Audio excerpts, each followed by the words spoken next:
He's here, baby. He's here.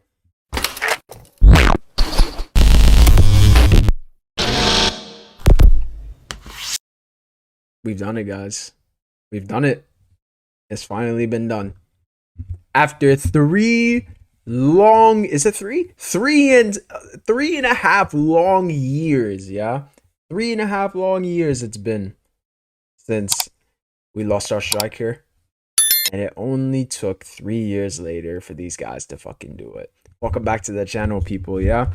Make sure you hit a like. Definitely today. Make sure you hit a like and subscribe on today specifically. I don't go, yeah, fuck the intro, man. We're getting straight into this, bro, yeah? We're getting straight into this. Hit a like, hit subscribe, all that good stuff. Look at what we've got today, people, yeah? What a sensational way to start your Tuesday. Listen, people, I'm not gonna lie.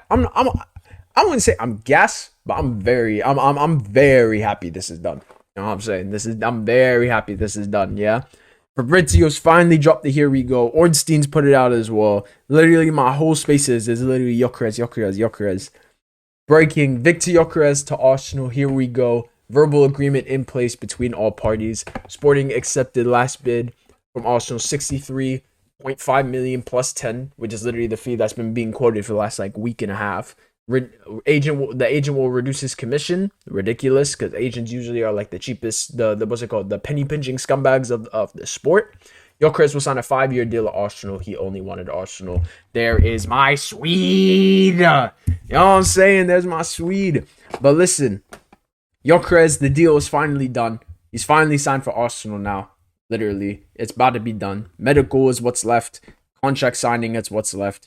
After all that, we're good. We are good. We will finally have a striker for next season. It's about time. 3.5 years it took to replace Aubameyang, bro. Ridiculous. And no one come over here and tell me, oh, Gabriel Jesus. Yeah. Oh, but we signed Jesus. He was a striker. Nah, bro. He's not that kind of striker. He's not that bagsman kind of striker. This brother is a bagsman, yeah? This brother is the bagsman, bro. I'm telling you. 50 goals last year. 40 the year before. Brother, he was putting this guy. I don't care. People are saying, Portuguese league tax. Bro, if you're putting up that many goals in a league, you deserve any team to take a punt on you. I'll be real. If you were scoring 50 goals, 40 goals in your last 2 seasons, brother, broski, I wouldn't be surprised if any European team took a punt on them. And I'm not even gonna lie, for the fee that was being quoted, they were talking about, before the season ended, they were talking about, 100 mil this, 80 million that. Bro, we've got this guy, the flat fee we're paying up front in pounds is 50, I think we're paying a little bit more. I think we're paying a little bit more than we did for Madueke. How mad is that, by the way? We paid 50 million in total for Madueke, bro. We're paying 55 up front for this guy. 55, 51. You know how mental that is when you look at the levels. Look at the levels between these two, especially from a goal scoring perspective, yeah? And you're only paying about 4 million in between. One of them is 27, basically in his prime. The other one is a good kid from Chelsea, bro, who's acting like a road man, got Ruby Rose in his phone, texting her all day and night. Allow it, bro. But listen, this signing is absolutely perfect for next season. Another excuse ticked off the Arteta and Arsenal fan base excuse board. Yeah, that's another thing they can't say next season, because all I've heard for the last 3 seasons of why we won nothing, every single time the season ends, all I've heard, one thing I've always heard from this fucking fan base, oh, we don't have a striker. Oh, we don't have a striker. Oh, we don't have a striker. Shut the fuck up, bro. That is done now. I ain't gonna hear that shit no more. I ain't hearing no more, oh, we don't got a striker this, we don't got a striker that. Because now you got a striker who can bag goals. He was bagging goals. The guy's played in England as well. I think he played in the not League One. He's played in the Championship. He played in the Championship for Coventry. I think he bagged I think he got over 10, 15 in there too. So at least the guy's familiar with playing in England. It's not like he's coming to a whole new. It's not like he's coming to a whole new environment. He's been in the country before. He's got a taste of how it is to be here. So that's good as well. So when you look at that, I actually seen something as well. I actually seen it was where is it? Someone put up obviously Arsenal Twitter has gone mad, but this is the lineup that they're putting out now for next year, yeah? Look at this. This is what they're doing. Obviously, Ryan go. The back four is always going to be the same. The back four was never the problem. The defense was never the issue. You add Zubimendi in there, plug in place for Partey, who's now left.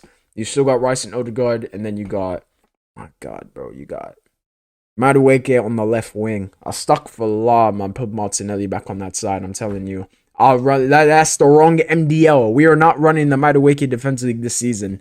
Yeah, we are not running that this year, bro. I'll run the Martinelli Defense League once again for another season, bro. If it means this brother does not play games for my club, but for my club on the left wing. But these are the 11s that the fan base is putting out, because like I said, bro, Arsenal Twitter is on a mad one right now. This is literally like less than half an hour since they put out the tweet. But this is what they're saying for starting 11s and all this. All that good news. Now, in terms of adding to the starting 11, there is one thing also I wanted to talk about. Where is it? It's actually, I don't want to rain on the parade a bit, but I just have to, bro, because I seen this and I kind of lost my head. And I kind of went mad on it, bro. Literally. It was an update on Eze. Obviously, this is from ITK #1 of Arsenal this summer. Hand of Arsenal. This is what he said on the Eze situation. I'm not gonna go through all of it because this thing is a fucking English essay, but we're gonna go through the main bits. Mainly, the main bit I want to go through is at the top, bro. So it says, Eze's current state, his future. This is the biggest thing for me. Yeah, his future was linked to Ethan's. Hence my statement. He put this out before until the formal approach is made. Now, the one thing I want to say, his future was linked with Ethan's. Now, when I read that, I see that as this club did not, unless a player got sold, they were not going to go in for Eze in terms of as an addition to the squad. They only saw him as if someone goes, he'll be the one we'll get in to fill in that hole. So, like how Zubamendi came in and replaced Partey, they're going to say, so if like a Trossard or a Martinelli leaves, boom, they'll go out and get Eze. I don't know why Eze is being treated as a backup plan. Or as a, not as a backup, a replacement plan for a player, especially for an 18-year-old. It makes no sense to me. Reading this, I'm not gonna lie, reading this, going through all of this, you wouldn't think like this is like a Hand of Arsenal tweet. You would think this is just some shit ITK on Twitter. But he said, personal terms, I've never been an issue. I'm not surprised by that, to be honest. The guy was literally a Highlander, so he knows where home is in it. Since talks glowing references from Arsenal players, Arteta is obsessed and directly communicated this to the board. Furthermore, I understand he has told Chelsea and Bayern his preference is to join Arsenal, but how long can a player wait? So literally from the sounds of it, he's giving preference. It sounds like he has a personal preference to go back to Arsenal, but that preference is not like, that loyalty to go back to Arsenal is not strong. Like, if it gets to a point where it's like these men aren't doing anything, he'll gladly go Chelsea or Bayern. And I'm not surprised by that, because players got to put their careers first. And literally, what did I say, guys? What did I literally say? It literally says it right here. Arsenal will focus on sales, and hopefully the sale of Trossard opens the door. And he's even put a question mark on the end of that. So there's not even like a full guarantee that if Trossard or Martinelli were to leave, that these guys would plug in place and replace them. But yeah, man, that's the big thing. That's the big news. That's the little news. It's actually a really, really quick video. I actually got someone to be as well. So bless up everyone that tuned in. He's here. He's here. The Swede. My Swedish flag is already ordered. It's on the way. You guys are going to see me here wrapped up with the Swedish flag, bro. Yeah, I'm going to be looking like a Swedish Usyk in the ring. Every time I win a fight, I got my, I got my flag around me, bro. Repping. But I'm not repping. I ain't repping for me. I'm repping for Viktor. I'm repping for Viktor. You know what I'm saying, yeah? But big up everyone who tuned in. Gyokeres is here. Arsenal finally signed a fucking good striker, bro. That doesn't score a little bit more than 10 goals a fucking season in the league.